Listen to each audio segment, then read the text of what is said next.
Tonight, you are going to fall asleep in a bed. You are going to walk into a room, pull back a sheet, lie down on a mattress, and close your eyes. Your body will be horizontal.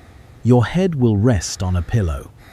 And none of this will feel unusual, because this is how every night of your life has ended. What if that experience, the simple act of lying down to sleep, was something most humans throughout history could never take for granted? What if the mattress underneath you right now is one of the youngest inventions in your entire home? And what if, in the wealthiest city on the face of the earth, just over 100 years ago, thousands of people paid money not to sleep in a bed, but to sleep standing up, draped over a rope? This is the bizarre, brutal, and surprisingly recent history of how humans learned to sleep. If you'd asked anyone in London in 1888, where the poorest workers slept, they would have pointed you toward the East End, toward streets so narrow that neighbors in facing buildings could shake hands from their windows. And what you would have found inside those buildings will leave you absolutely stunned. In a dark room on Flower and Dean Street, 30 men stand in a row. Their arms hang over a thick rope stretched across the room at chest height. Their chins rest on their collarbones. Some of them sway slightly. The air smells of coal smoke, sweat, and cheap gin. A single gas lamp flickers on the wall. This arrangement had a name: the two-penny hangover. For the price of 2 pennies, a man could rent a spot on the rope for the night, lean forward over it, and attempt to fall asleep standing up. At 5 in the morning, a man known as the valet walked to one end of the rope and cut it. Every person in the room dropped forward at once. Some hit the bench in front of them. Some hit the floor. Nobody complained. Nobody shouted. That fall was the alarm clock. And on some mornings, when the rope was cut, not everyone woke up. Some had frozen to death during the night, still leaning on the rope, still standing. Their bodies were carried out, and the room was prepared for the next evening's customers. That image alone sounds like the worst thing you will hear today. It is not. It is actually the starting point. And the story only gets stranger from here. To understand how sleeping on a rope became a business model, you need to understand that comfortable sleep has never been a given for human beings. It has always been a technology, and for most of our existence on this planet, the technology was terrible. The oldest known mattress on Earth was found inside Sibudu Cave in South Africa. Archaeologists dated it to roughly 77,000 years ago. It was made from layers of sedge grass and the leaves of a plant that happened to be a natural insect repellent, which means the very first mattress in human history was already fighting the same enemy you fight today: bugs. That mattress was about 36 inches wide and 1 inch thick. A modern pillow is thicker than the first bed ever made. For tens of thousands of years after that, sleep was the ground. Leaves, animal hides, maybe some grass piled together. The ancient Egyptians were among the first to realize that getting your body off the floor changed everything. They built raised wooden bed frames to keep sleepers away from snakes, scorpions, and rodents that crawled across the floor at night. Wealthy Egyptians slept on beds made of imported hardwood, sometimes decorated with gold and ebony. The poor still slept on thin mats on the dirt. The Romans took it further. Wealthy Roman citizens stuffed their mattresses with feathers, wool, or reeds, and some of their beds were elevated so high that they needed ladders to climb into them. Picture that for a second. A Roman senator climbing a ladder in his toga to get into bed. Meanwhile, the average Roman citizen slept on a wool-stuffed sack on a wooden plank, and the poorest had nothing but a mat on stone. The gap between rich sleep and poor sleep is not a modern invention. It is one of the oldest inequalities in human civilization. Then came the medieval period, and sleeping got genuinely strange. In medieval Europe, the bed was the most expensive piece of furniture in most households. It was so valuable it was mentioned in wills. Lords and ladies slept in enormous beds with ornate carvings, embroidered canopies, and curtains that turned the bed into a room within a room. Those curtains were not decorative. They blocked drafts and kept insects from landing on sleepers during the night. The mattress underneath was typically a canvas sack filled with straw, wool, or moss. sometimes topped with a feather bed for wealthy families. And here is the detail that changes how you picture the past. Almost nobody slept alone. The entire family shared one bed. Parents in the middle, daughters arranged along the wall in birth order, youngest closest to the mother, sons on the other side, also in age order. And if a guest arrived for the night, they climbed in too. The bed expanded to fit whoever needed to sleep, including traveling strangers at inns. There were actual etiquette rules for sharing a bed with someone you had never met. Lie still. Do not steal the blanket. Keep to your side. In 1776, Benjamin Franklin and John Adams shared a bed at a New Jersey inn and spent most of the night arguing about whether the window should be open or closed. The Great Bed of Ware, built in England around 1590, was designed to sleep 15 people at once. It was twice the size of a modern double bed, and it was a tourist attraction even in its own time. Shakespeare mentioned it. Innkeepers competed to own it because travelers would specifically stop at the inn just to sleep in the famous enormous bed. The mattresses themselves were a problem. Straw mattresses were changed about once a year. Between changes, they became home to fleas, lice, and bedbugs. The phrase, "hit the hay," comes directly from this era. Before climbing into bed, you literally had to beat the straw mattress to knock out the insects hiding inside it. Henry VIII had his straw mattress changed every single day, which tells you two things. He could afford to, and even the King of England had bugs in his bed. Below the straw mattress on most beds was something you would not expect: ropes. Starting in the 16th century, beds were built with wooden frames and a lattice of ropes woven back and forth across them, creating a flexible surface to support the mattress above. These ropes sagged over time, and when they sagged, the mattress dipped in the middle. To fix it, someone had to tighten the ropes using a wooden key, a forked tool that grabbed and twisted the rope until it was taut again. This was such a common household chore that it was usually assigned to children. Rope beds were used for roughly 300 years, from the 1500s all the way to the late 1800s. Many people believe the phrase "sleep tight" comes from tightening these ropes, though linguists say the evidence does not quite support it. The phrase probably just means "sleep soundly," since tight was used as an adverb meaning securely for centuries. But the story is so perfectly logical that it refuses to die. What matters is this. For hundreds of years, the best sleep a human being could get required a wooden frame, a web of rope that had to be manually tightened, a sack of straw full of insects, and if you were lucky, a feather bed on top. That was luxury. That was the good version. Now fast forward to London in the 1880s, and imagine what happened when 4 million people were crammed into a city designed for 1 million. London in 1888 was the capital of the largest empire in human history and the most overcrowded city the world had ever seen. The East End, where the working poor lived, was a maze of narrow streets and crumbling buildings where 8 people shared a single room, and the ground floors were dark at noon because the buildings leaned so close together that they blocked the sky. The air was not air. It was a yellow-brown fog made of coal smoke from 300,000 chimneys, mixed with the stench of horse manure from over 300,000 horses on the streets, each producing between 15 and 30 pounds of dung every single day. That is more than 4 million pounds of horse manure hitting London's streets every 24 hours. Children called crossing sweepers were hired to scoop it up, but they could never keep pace. The manure mixed with rain and formed a brown paste that covered everything. Londoners wore black clothing not as a fashion choice, but because black hid the filth. An entire city dressed in the colour of its own dirt. The River Thames, the heart of London, was an open sewer. Raw waste from 4 million people flowed directly into it, untreated, unfiltered. In the summer of 1858, the smell became so extreme that members of Parliament soaked curtains in chloride of lime and hung them over the windows of the House of Commons. It did not work. They seriously discussed moving the entire government out of the city. The Thames was not a river. It was a shared toilet for 4 million people, and into this city, people kept arriving.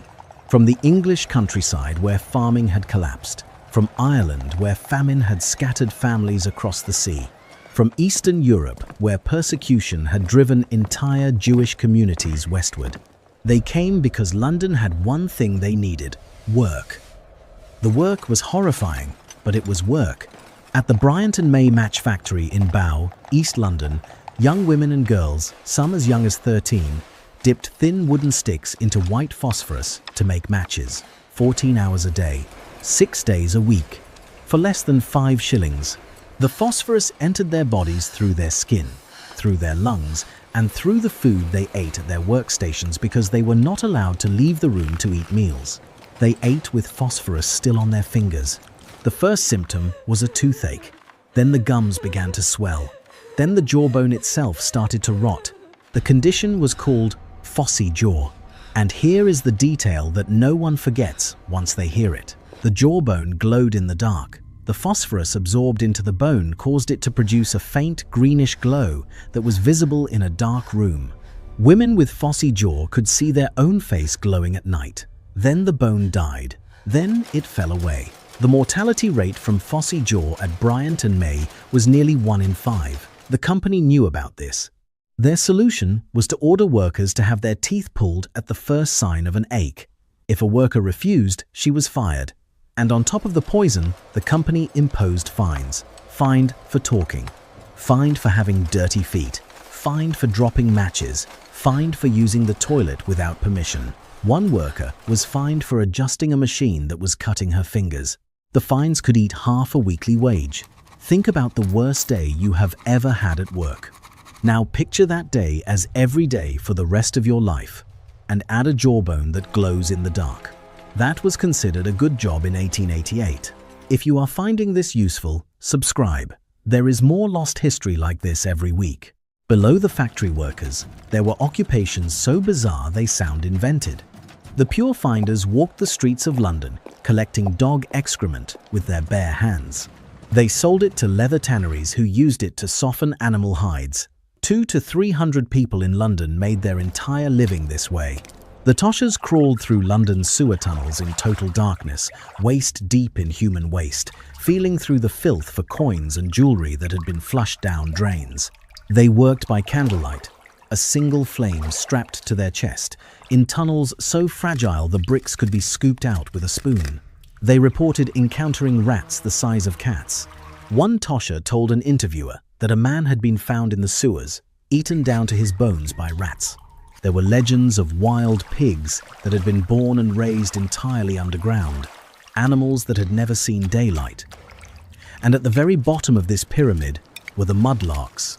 Children, mostly boys, some girls, as young as 6 years old. They waded barefoot into the freezing Thames mud at low tide, searching for anything they could sell: coal, rope, nails, bones. They cut their feet on broken glass and rusted metal buried in the mud. They worked in winter without shoes. The tidal Thames could rise faster than a child could run. Some of them drowned. When these workers finished their shifts, they went home. But the word home needs a completely new definition for 1888 London. A single room, 10 feet by 10 feet. A family of 6 inside it. No running water, no toilet, no heating except a handful of stolen coal in a tiny grate. One window, if they were lucky, looking out at a brick wall 3 feet away. One bed shared by the parents and youngest children. Older children slept on the floor, which was bare earth in the worst buildings and damp boards in the better ones. And here is where sleep itself became a commodity with a price structure. In many doss houses across the East End, beds were rented in shifts, 3 shifts per day, 8 hours each. When your 8 hours ended, someone else climbed in. The sheets, if there were sheets, were never changed between shifts. 3 complete strangers shared the same bed every 24 hours and never met each other. If you could not afford a bed, there were the 4-penny coffins, a narrow wooden box, literally the size and shape of a coffin, with a tarpaulin for a blanket. You climbed in, pulled the tarpaulin over yourself, and slept in a row of identical coffins that looked like a morgue that charged rent. One sandwich seller named John Fosh described his 4-penny coffin as very good for the money.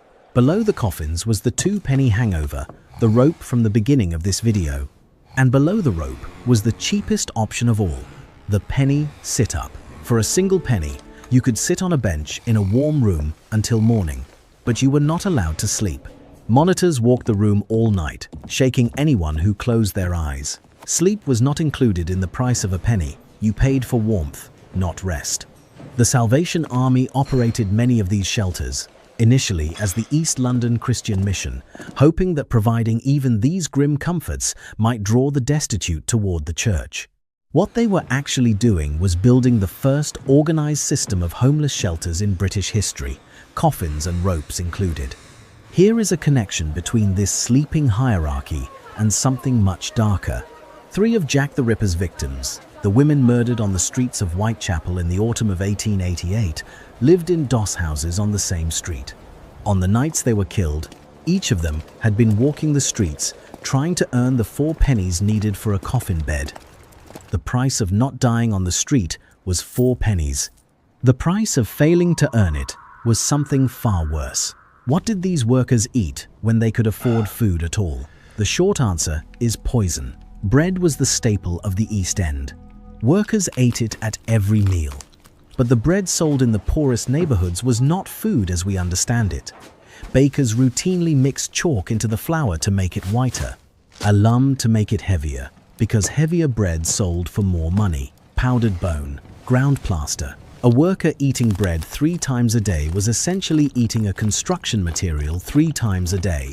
Milk was watered down to half its original volume and then bulked back up with chalk powder or plaster of Paris to restore the white color. The water used to dilute it came from the same sources that carried cholera and typhoid. The meat available to the poorest workers came from animals that had died of disease, sold green with rot, and washed in chemicals to disguise the smell. With food like that, it is no surprise that gin was the escape. A glass of gin cost a penny in the East End, cheaper than bread. The gin palaces of Whitechapel and Spitalfields were the most beautiful buildings most workers would ever set foot inside. Bright gas lights, polished brass rails, mirrored walls that reflected warmth and light back into rooms full of people whose homes had neither. These places were designed to feel like luxury. They sold temporary beauty to people whose lives contained none. A factory girl with a rotting jaw could walk into a gin palace on Commercial Street and, for 1 penny, for 20 minutes, exist in a room that did not want to hurt her. Disease moved through the East End the way water moves through a cracked wall, constantly, everywhere, invisibly. Cholera could kill within hours. A healthy worker could eat breakfast, feel stomach cramps by noon, and be dead by the time the sun went down. Tuberculosis thrived in those damp, overcrowded 10 by 10 rooms. A single infected person could spread the disease to an entire family just by breathing. Smallpox, scarlet fever, typhoid, diphtheria. The diseases rotated through the population in waves, and each wave took the youngest and oldest first. And here is the detail that makes Victorian disease truly bizarre. Germ theory had only been accepted by mainstream medicine in the 1880s. Most workers in the East End had never heard the word bacteria. They did not know what made them sick. The prevailing belief, even among many doctors, was that disease was caused by bad smells. They called it miasma. If something smelled terrible, it was dangerous. If something smelled fine, it was safe. This meant that a family drinking perfectly clear water from a pump contaminated with cholera believed they were safe because the water did not smell.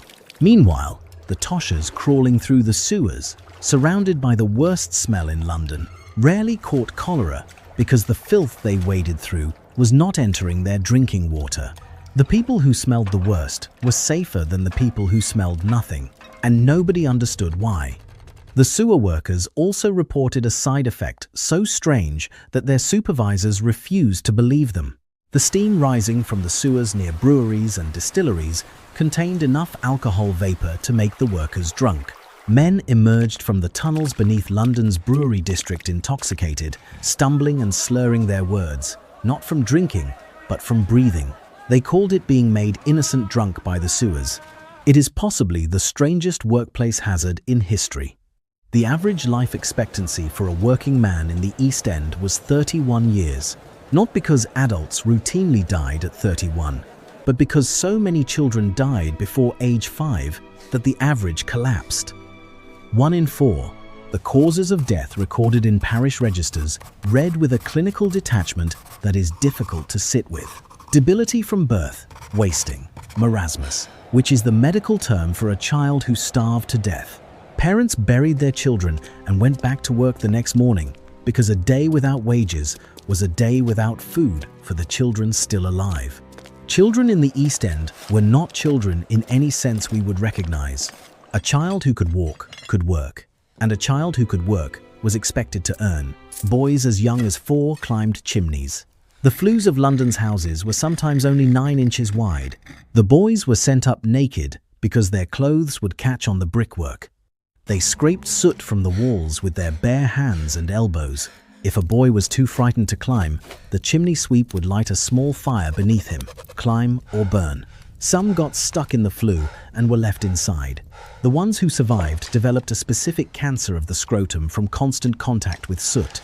It was the first occupational cancer ever identified in the history of medicine, and it was found in children.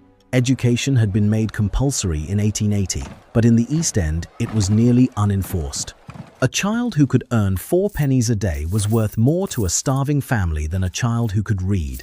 The choice between literacy and dinner was made every morning, and dinner won every time. And here is one final detail about Victorian children that is not horrifying so much as deeply, strangely sad. Because so many children died, 1 in 4 before age 5, many families never had a photograph taken of their child while alive. Photography was expensive. You did not waste money on a portrait of a baby who might not survive the winter. But when a child died, the family would sometimes pay for a photograph of the dead child posed as if sleeping, sometimes with eyes painted onto the closed eyelids to make them appear alive. These death portraits were often the only image a family ever had of their child. They kept them in lockets, on mantelpieces, in family albums beside the living. The dead child, frozen in silver, remembered forever in the only portrait they could afford, the one taken after they stopped breathing. Everything described so far, the rope, the coffins, the factories, the phossy jaw, the children in the chimneys, all of it was considered normal. It was not hidden, it was not secret. The wealthy knew, the government knew, everyone knew. In fact, wealthy Victorians invented a hobby called slumming. They dressed down, hired a guide, and took evening tours through the East End, visiting doss houses and gin palaces for entertainment. They treated the worst poverty in Europe as a tourist attraction. They wrote letters to their friends about the fascinating squalor. The same people who could have changed the conditions with their money chose instead to pay to observe them. Then, in July of 1888, something happened that nobody expected. The match girls walked out, 1,400 of them from the Bryant and May factory in Bow, mostly teenagers, many already showing the early signs of phosphorus poisoning, all of them earning less than 5 shillings a week, all of them replaceable, all of them invisible. A co-worker had been sacked for speaking to Annie Besant, a journalist and social reformer who had published an article about conditions in the factory. The company demanded the remaining workers sign a document stating they were satisfied with conditions at Bryant and May. The women refused. They walked out without a union, without a strike fund, without savings, without any plan at all. The strike lasted 3 weeks. The match girls marched through the streets of London. They spoke at public meetings. Factory workers who had never spoken in public before stood in front of crowds and described what white phosphorus does to a human jaw. They collected money from strangers. London's newspapers, which had never published a single word about conditions inside a match factory, suddenly could not look away. Bryant and May surrendered. They abolished the fines. They improved the ventilation. They recognized the union the women formed, which became the largest union of women and girls in the entire country. 1,400 teenage girls with rotting jaws changed British labour law forever, and they did it in 3 weeks with nothing.